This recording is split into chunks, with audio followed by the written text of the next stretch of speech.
तो next topic है हमारा एंडोस्पर्म। तो हम प्लांट्स की बात कर रहे थे। आफ्टर फर्टिलाइजेशन प्लांट्स में केवल जाइगोट और पीईसी ये दो स्ट्रक्चर रह जाती हैं, बाकी सिनोड्रिड्स वगैरह सब डिजेनरेट हो जाता है। तो जो पीईसी है इट विल फॉर्म एंडोस्पर्म। ठीक है, तो सबसे पहले सीक्वेंस देखते हैं। जो पीईसी कैसे बनती है, जब मेल गैमीट और polar nuclei, male gamete haploid होते हैं और पोलर न्यूक्लियाई 2n यानी कि डिप्लॉइड होता है, तो इन दोनों के मिलने से बनती है आपकी पीईसी यानी कि प्राइमरी एंडोस्पर्म, जो कि ट्रिप्लॉइड होती है, 3n होती है। ठीक है, फिर इसमें होते हैं फ्री न्यूक्लियर डिवीज़न। अब फ्री न्यूक्लियर डिवीज़न का मतलब क्या होता है? फ्री न्यूक्लियर डिवीज़न का मतलब होता है कि जब केवल न्यूक्लियस डिवाइड करता है, सेल वॉल फॉर्मेशन नहीं होती है, उसको हम फ्री न्यूक्लियर बोलते हैं। तो स्टार्टिंग में तो ये जो आपका बीच में इस तरीके से ये आपका फीमेल गैमेटोफाइट है, यहाँ पे आपका ये पीईसी है और इधर आपका जाइगोट है। ठीक है, तो ये इसका जो क्या होता है, फ्री न्यूक्लियर डिवीज़न होते हैं, यानी कि इस तरीके से बहुत सारे न्यूक्लियस बन जाते हैं। केवल न्यूक्लियाई बनते हैं, सेल वॉल फॉर्मेशन बाद में स्टार्ट होती है। तो जब इसमें न्यूक्लियाई बनते हैं उस वक्त हम इसे बोलते हैं फ्री न्यूक्लियर एंडोस्पर्म। ठीक, बाद में साइड में से इस तरीके से वॉल फॉर्मेशन स्टार्ट हो जाती है और फिर ये इस तरीके से सेल का रूप ले लेते हैं। तो फिर सेल वॉल फॉर्मेशन के बाद ये कहलाता है आपका सेल्यूलर एंडोस्पर्म। ठीक है, तो इसका जो बेस्ट एग्जांपल है वो है आपका कोकोनट।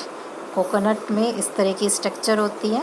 तो ये जो वाइट पार्ट होता है आपका, ये तो आपका होता है फ्री न्यूक्लियर, जिसको हम खाते हैं, ये तो फ्री न्यूक्लियर एंडोस्पर्म होता है। और फिर बाद में जो वो सॉलिड पार्ट होता है वो आपका सेलुलर एंडोस्पर्म होता है।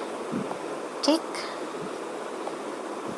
तो ये तो हो गया आपका एंडोस्पर्म की डेवलपमेंट। अब types of seed on the basis of endosperm. किसी सीड में एंडोस्पर्म है या नहीं है, इस बेस पे आपके दो प्रकार के सीड हो सकते हैं, एंडोस्पर्मिक सीड और non endospermic seed. Endospermic seed जिसमें एंडोस्पर्म होता है। तो अब यहाँ पे आप ये चीज़ देखें, सीड है उसके दो पार्ट होते हैं, एक तो होता है एंडोस्पर्म और दूसरा होता है एम्ब्रियो। ठीक है, हर सीड में दो चीज़ें होती हैं, एक तो एंडोस्पर्म और दूसरा एम्ब्रियो। तो जिन सीड में एंडोस्पर्म है वो आपका कहलाता है एंडोस्पर्मिक सीड। और इसके आपके एग्जाम्पल हैं वीट, राइस, मक्का, बाजरा, यानी कि जिन सब चीज़ों का आटा बनता है, ठीक है, वो सब आपके एंडोस्पर्मिक सीड होते हैं। ठीक, जैसे कि आपका चावल है, चावल आपने देखा होगा इस तरह की स्ट्रक्चर होती है।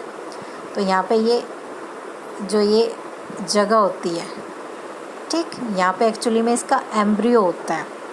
तो जब हम दान से चावल निकालते हैं तो ये एम्ब्रियो उस वक्त निकल जाता है यहाँ से, और उसकी ये जगह इस तरीके से यहाँ से एक साइड से आपको तिरछी नज़र आएगी। तो एक्चुअली में क्या था, यहाँ पे आपका एम्ब्रियो था जो ड्यूरिंग द प्रोसेस यहाँ से निकल गया। ठीक है, और ये जो बाकी सारा पार्ट जिसको हम खाते हैं ये आपका होता है एंडोस्पर्म। इसी तरीके से जो वीट है उसमें भी केवल इतने पार्ट में तो एम्ब्रियो होता है और बाकी ये जितना भी है आपका ये सारा क्या होता है, एंडोस्पर्म होता है। यानी कि जो आप आटा है जिसकी रोटी बनती है वो सारा क्या पार्ट है, एंडोस्पर्म है। तो जितने भी आपके अनाज हैं वो आपके एंडोस्पर्मिक सीड्स होते हैं। नॉन एंडोस्पर्म है जिसमें एंडोस्पर्म नहीं होता, ख़त्म हो जाता है बीज बनने की प्रोसेस में, वो आपके नॉन एंडोस्पर्मिक कहलाते हैं। तो इसके एग्जांपल हैं आपकी मटर और बीन।